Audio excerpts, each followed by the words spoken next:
Precious fabric. You guys, today is my stop on the Precious Fabric Sewing Challenge vlogger tour being hosted by Whitney of Cath Stitchery right here on YouTube and over on Instagram. So if you are just as excited as I am to see what I made up for this challenge, then please keep on watching.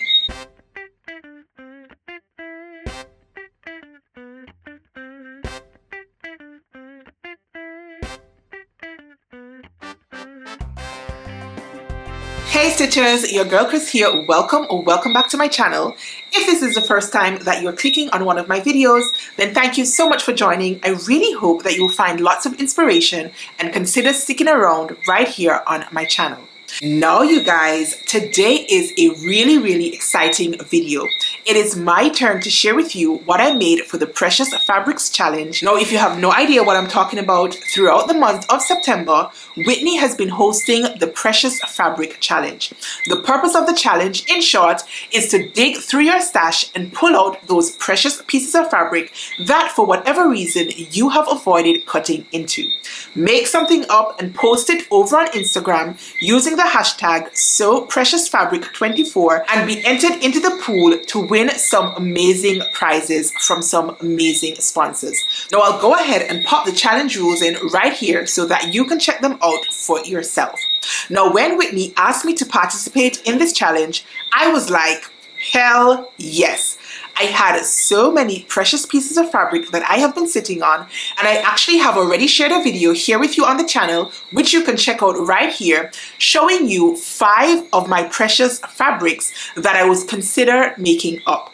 Now, if you have watched that video, then you already know that this top that I have on right here today is one of those precious fabrics, and it is indeed my project for this challenge. Now, what made my fabric precious to begin with? Now, my fabric was a gift to me from one of my sew sisters. Her name is Carol, and she lives in one of the neighboring islands of Barbados. And she actually bought me this fabric as a Christmas gift for December 2023. Now, I didn't actually receive my fabric in December, but I picked it up in, I think it was April, when I made a trip to Barbados and I was finally able to meet Carol in person. Now, obviously, a gifted fabric makes it precious fabric because there's no way in hell I wanted to screw up this fabric. So I washed it, folded it, and put it in my fabric stash once I had returned home. I was not in a hurry to cut it out because I wanted to wait for the perfect pattern to speak to me in order to convince me to pull out this fabric. Now you guys, fabric and pattern pairing is sort of like my sewing superpower. Now I don't want to be haughty or anything like that, but I have received many compliments about how I choose my fabrics and pair them with my patterns. And I actually shared 5 tips and tricks. I think it was 5. It might have been 5, but I did share some tips and tricks right here on the channel about pairing the perfect fabrics to the perfect patterns and vice versa. So I'll pop that video in right here so that you can run ahead and check it out after you finished watching this video. So I think it was at the end of August or early September, I saw that Love Notions was releasing their newest pattern, which was the Band Camp shirt. Now I am a Love Notions ambassador, which means if you use my code, which at the moment is woven, you can save yourself 10% off any Love Notions pattern, and it does earn me a very small commission. Now my code changes every quarter, so at the beginning of October I'll have a new code which I will put down below in the description box. So depending on when you're watching this video, if you do want to utilize my code, be sure to check down below in the description box. Anyways, when I saw the Band Camp shirt pattern, I immediately thought I wanted to make it up in this fabric. Something about the line drawings for that pattern and what I could remember about this fabric just clicked off in my mind, and I thought for me they would make for the perfect pairing. And you guys, I don't think that I was wrong. I absolutely love how my shirt turned out. Now I am going to step back just a little bit. I know you won't be able to see it in its entirety. So that means I'm also going to go ahead and pop some photographs and some twirls on the screen so that you can see how amazing my shirt turned out.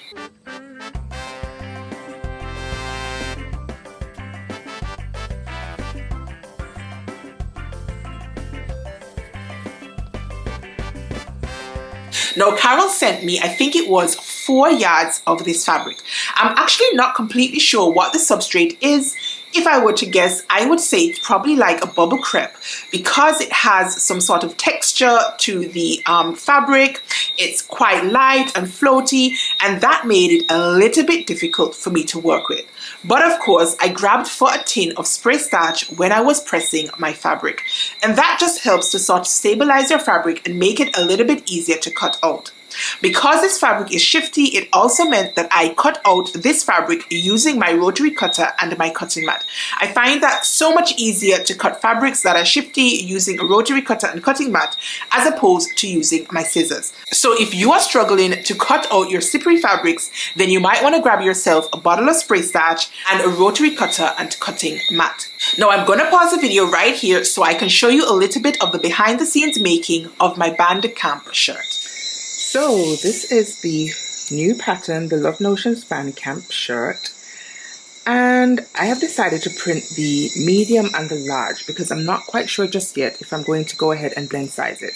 Now if I choose my size based on the high bust measurement, which is what is suggested by the Love Notions team, then I should be making up a size large. I find though that a lot of the times I have to go down a size at the upper part of my body around the shoulders and the neckline just for an even better fit. But I have made previous Love Notions patterns before just in the size large in the standard bust option. And so I'm thinking that I'm probably going to make up the size large. And in any event, this shirt is meant to be like a boxy button-down shirt. And so if it does look a little bit big, then I can size down the next time I make this pattern. But I do need to make some of my standard adjustments to this pattern. The first one being the sloping shoulder adjustment. Now, I don't know about you guys, but I have terrible posture, and as a result, I have sloping shoulders. So I typically have to make what's called a sloping shoulder adjustment, and I do adjust it on the Love Notions patterns for 1/2 inch. So I'm just going to put a box around the arm side of my pattern. Then I'm going to measure down by 1/2 inch and draw a line. And I also want to draw a guideline right here through both of my lines, just so that when I shift my box down, I have a guideline so it all lines up. Now that I have my lines drawn in, I'm just going to cut out the arm side.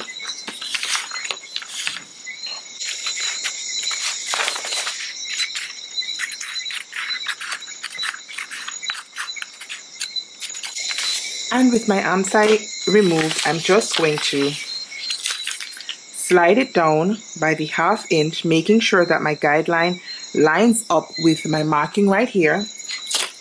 And then I'm going to tape it into place. Now doing this has the effect of changing the slope of the shoulder on the pattern. And I find when I do this adjustment, it gets rid of a lot of bunching at like the underarm area. So if you experience a lot of bunching at your underarm area, or if your arm side feels uncomfortably high at your underarm, you might want to consider checking out the slope of your pattern pieces as against the slope of your shoulder. So once I have it all taped into place, I now have to go in and correct the slope of my shoulder. So to do that, I'm just going to line up my ruler with the top of the shoulder slope, and I'm going to connect it to the original arm side, just like so. So if I can show you, I'm hoping the camera is picking it up. These lines, the green and the red, would have been the original shoulder slope, and this pencil marking right here is going to be my new shoulder line, which has a different degree or slope than the original lines. Now I'm going to have to repeat this process on the back yoke piece because your shoulder seams obviously match up and need to be sewn together, and therefore they need to have the same angle. Otherwise, you're going to end up with a mess at your shoulders. So you're going to repeat this process on the back yoke or on the back piece, depending on which of the pattern choices you choose. Now, if you have the opposite and you have very square shoulders, then instead of lowering this line right here, you'll move the entire arm side up, and then you'll go back in and true up your shoulder line. All right, so I'm going to go ahead and repeat this adjustment on my back yoke piece. So these are all my pattern pieces. I've done all the adjustments that I need to make. This is my sleeve. I'm doing the long sleeve option, and I have increased the length by 1 inch. Just because my arms are long, and I find that usually the long sleeves are still too short for me. Sometimes I have to increase the length by 2 inches, but for this one, for good measure, I've just done 1 inch, and fingers crossed it's going to be enough. I've also adjusted the yoke piece to do the sloping shoulder adjustment, as well as the yoke bottom, because you have to lower the arm side for that adjustment. And I have done a 1/4 inch sway back adjustment on my yoke bottom back as well. And I have done a 1/2 inch sloping adjustment on my shirt front. Now I like to make notes on my pattern pieces because I used to make them in books, and I found that over the years, when I pull out a pattern that I had previously adjusted, I don't know what my adjustments are because I don't know what book I made the notes in. I do have the record somewhere around. It's just that it's not very practical. And so I started making my notes on the pattern pieces themselves. Now, usually I do have to perform a couple more adjustments. Like I normally have to lower a bust dart. I normally have to raise the waistline. But because of the cut of this shirt, there is no bust dart in the standard bust option. And so I do not have to concern myself with like moving around the dart. I think in the full bust piece, there is a dart. And so if you're using the full bust piece, make sure that you pay attention to your dart in terms of the dart placement. I also didn't bother to raise the waistline of this pattern just because the side seam is quite straight. It is a boxy fit, and so there's no designated curve or demarcation per se for the waistline, and so I did not have to make that adjustment either.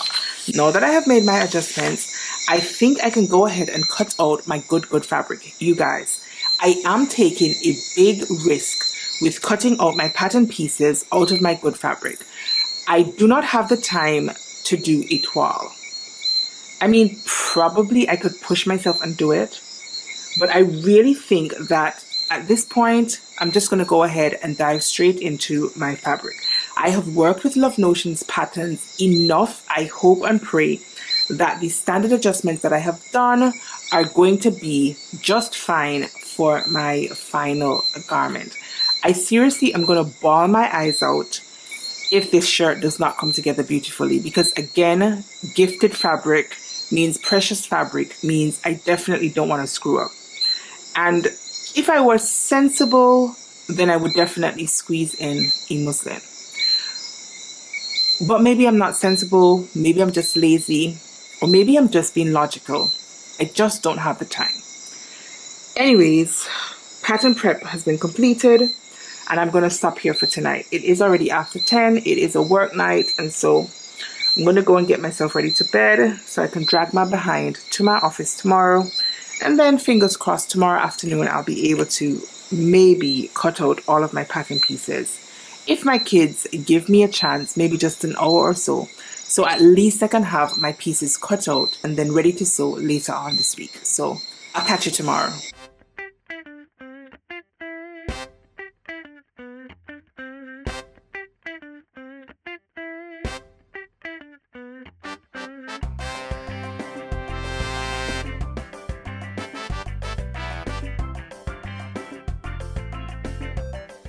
So I know this looks like a bunch of crap right now, and that is because it is not finished yet, but I have been making process on the main shirt of the band camp shirt. So this is my front bodice. This is my other front bodice, and then this right here is the back bodice with the yoke that has been done with the burrito method. Obviously, I went ahead and put my label in. It is my favorite part of any make. I do need to go in and finish off the collar. Now, I think I probably would have preferred if somehow the collar would have been sandwiched in between the yokes or something, but the instructions have you do it this way, and so I'm following the instructions for now. So I'm going to need to go and clip into the, what do you call this? The collar seam right here so that I can stitch the upper collar over my collar seam and finish off the inside of my neckline like so. And then I also need to go and sew my shirt right sides together at the side seams, and then I can work on my sleeve piece. I really like how this is looking so far. I love this fabric. I'm glad I ended up choosing it. I do need to finish off the front, which has like this fold over facing, and I need to press it into place. Or actually, I think I probably need to clip my seams first. I didn't clip them. I was eager to see how it was looking. So I do need to trim my seams first, and then I can properly turn this out and give it a good press. But I think this is going to give like this rich auntie vibe for my shirt, and I'm loving it already. So fingers crossed I can get through my sleeve and the toe placket without screwing up any of this project. I'm really hoping and praying that this is going to be a close to perfect sewing make. Now I know perfection is overrated, you guys. I make mistakes all the time in my sewing, but again, this fabric is precious fabric bought and gifted to me by one of my sewing friends, and so I really want to do this piece justice. But so far, so good. So I'm going to continue sewing by closing out my side seams, I think, first, and then working on my sleeve pieces.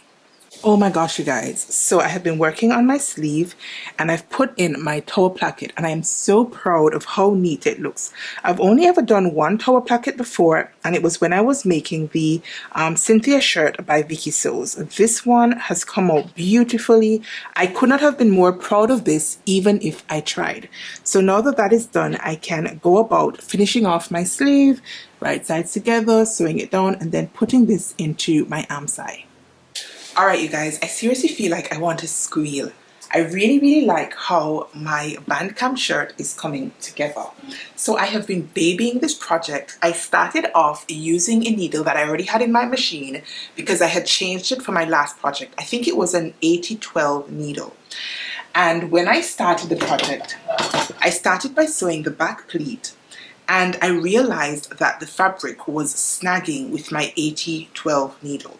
So I went ahead and quickly changed it out to a sharp 7010 needle, a brand new needle, which I probably should have done from the get-go because of the type of fabric. This is like a silky type or something, and it will snag so easily. So I have been treating this one like a newborn, and I'm really happy that I made that decision. So I love how my shirt is coming together. I think it looks so cool. It's giving off like this rich auntie aesthetic, which is what I was going for. And now I need to finish it off by adding buttons. Now choosing buttons and like finishing touches for me is always a big deal, and it takes me usually forever because I want to make sure that whatever buttons I choose complements the fabric and the style of the outfit that I'm making. I do have limited choices though. Because of where I live, I tend to like buy buttons when I travel, and that means my collection is not enormous. It's definitely not comparable to my fabric or my pattern collections, but I do think I have some buttons in my stash that I can play about and see which ones best suit this project. Now, I haven't found an online source for buttons. If any of you know a good online source for buttons, then please share it with me. I know a lot of you guys buy buttons from Joann, but obviously I don't live in the States, so I don't have access to Joann, and they don't even allow me to order online. So even though I can access the website, I cannot place an order from Joann online. So it means that I'm forever missing out on all of the deals. So if you guys have any sources other than Joann or Hobby Lobby, because I think Hobby Lobby does the same thing, they don't allow me to order, then please share your online button sources with me. I do need to up my button game. But you guys, I couldn't love this shirt more if I tried. I swear to you, this is probably up there with my favorite makes of all time. I think so far I have ranked my Sicily slip dress that I made earlier this year. I'll pop the video in here or so you can see it. Has been my favorite make to date, I think. This one, I think, surpasses my Sicily slip dress. It is a different vibe altogether, but I love it. So next up is the buttonholes and buttons, and I'm going to say a prayer to God Almighty that my buttonholes come out perfectly, that they don't get chewed up, that just everything just goes seamlessly for the installation of my buttonholes and my buttons. Again, Unpicking buttonholes is hard. Unpicking buttonholes on this fabric is going to be torture. So fingers crossed that goes well. Anyways, time to finish this project.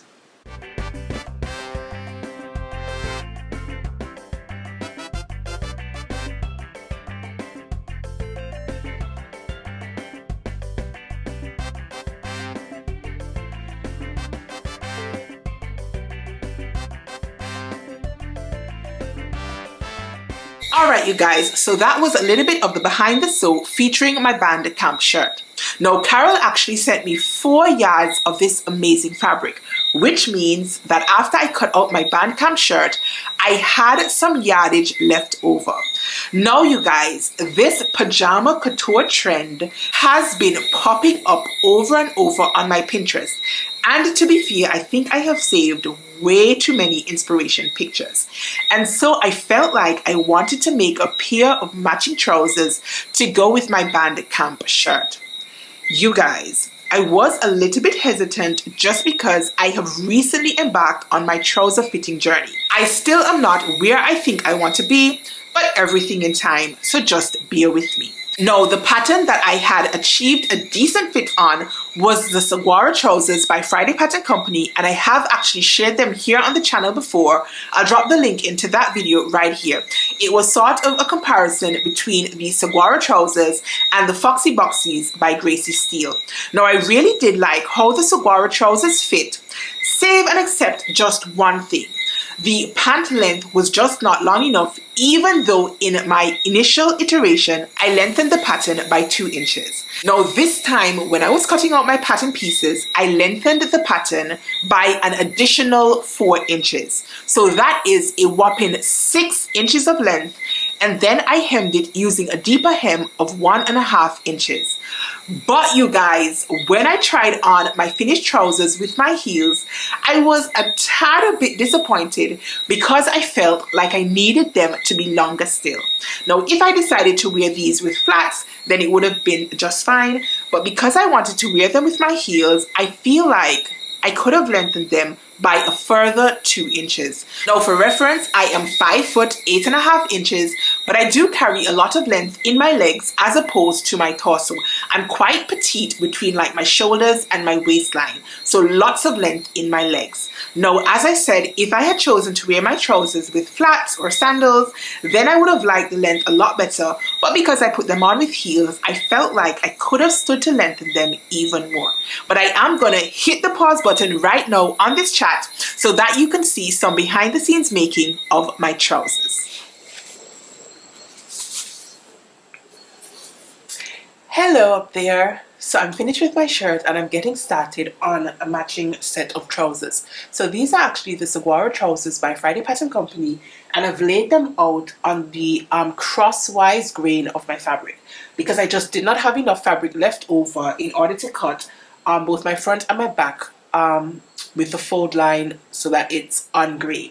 So fingers crossed, being cut on the crosswise grain doesn't affect the flow of these pants. Now these are quite flowy trousers. I've made them once before and the fit of them is okay. I think they can probably be tweaked a little bit. I just haven't figured out those tweaks just yet. I do know that I'm going to lengthen this pair by about 2 to 3 inches because my first pair were just a little bit too short for my personal liking. So I'm just going to lengthen them on the fly and then get busy cutting them out.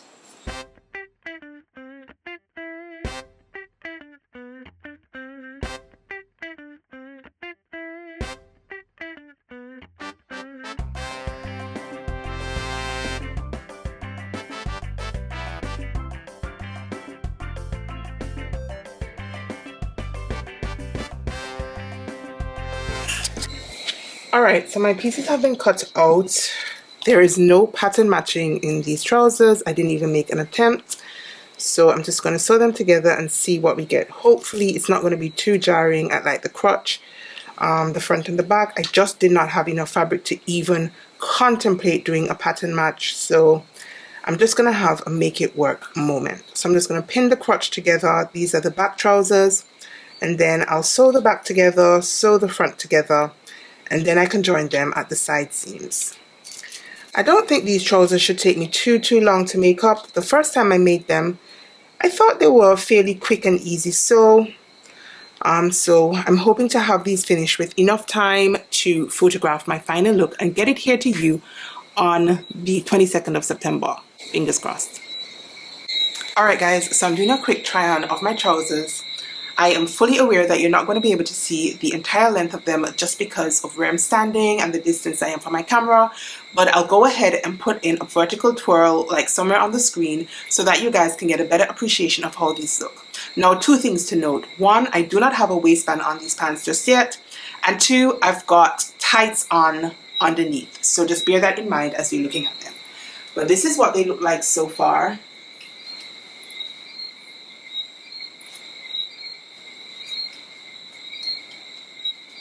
I think they're going to be cute. I absolutely think that these are going to be nice. So I need to get the waistband on, but I need to stop now because I need to go and adult. The joy. Why do I have to cook instead of sew? I would much prefer to stay here sewing my pants and getting them finished off, but I can't. So I'm going to go and make something for my kids to eat. And maybe if I'm lucky, I'll get back to these trousers tonight, although I don't think in reality that's going to happen, but a girl can hope. So time for me to adult, and then I can continue with these trousers, be it tonight or tomorrow or some other day entirely. Alright folks, there you have it. That was the behind the scenes of the making of my Saguaro trousers. Now overall, when I put my Bandcamp shirt and my trousers together, I definitely did get the pajama vibe. I felt like I should have been wearing this set wrapped up in somebody's hotel sheets. If you know, you know. Oh my goodness, when I put this outfit on, the first thing my husband said was, oh my God, those look like pajamas. Which means that I hit the nail on the head because as I told you at the beginning of this video, this is what I'm calling the pajama couture aesthetic. And I love it. Now I knew I had to be very careful with how I styled my pieces because I did want them to look quite chic and a little bit elevated. So I'll pop in some pictures here on the screen so that you can see how I styled my outfit. I styled it open and with this cute lace bralette underneath.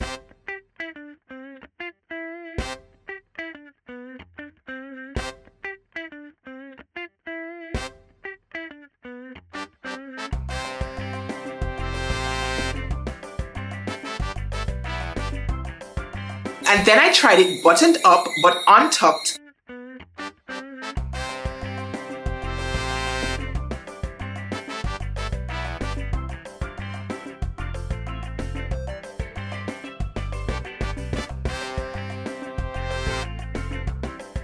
And then I tried it half tucked.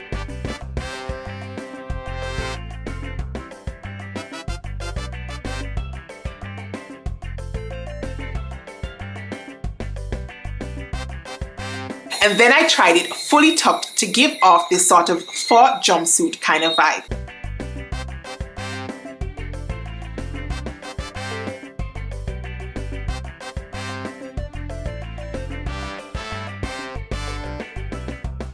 So I'll pop in pictures to all of the different style variations and be sure to drop me some comments down below in the comment section and let me know which styling option was your favorite. Now overall, I had lots and lots of fun with this challenge and I'm really stoked that Whitney invited me to participate. Now I did tell you it is a vlogger tour, which means that there was a vlogger yesterday and there's going to be a vlogger tomorrow. Now yesterday, Cath by Made by Cath Crafts shared with us her video featuring the Precious Fabrics Challenge. Now tomorrow, you can keep your eyes open for Teresa from Lost My Thread. I'll be sure to put both of their handles down in the description box so that you can run ahead and check out Cath's video from yesterday if you missed it, and keep your eyes open for Teresa's video, which is live here on YouTube tomorrow. So thank you so much, Whitney, for having me as part of your vlogger tour. And if you are one of the vloggers who have participated in this tour, then you can be sure that I have watched your video. I have been tuning in every single day to catch all of the videos in this challenge just because I thought it was a really interesting challenge, and I figured that different sewists would have different fabrics that they regarded as precious, and it's always very interesting to hear from other people about their perspectives about such things. So I definitely tuned in, and I would totally encourage you to go and play catch up if you have missed any of the videos as part of this tour. Now you guys, that is all I needed to share with you for today's video. I'm really hoping that you enjoyed it. If you are new here and you have discovered me as part of this tour, then thank you so much for watching my video, and please consider subscribing.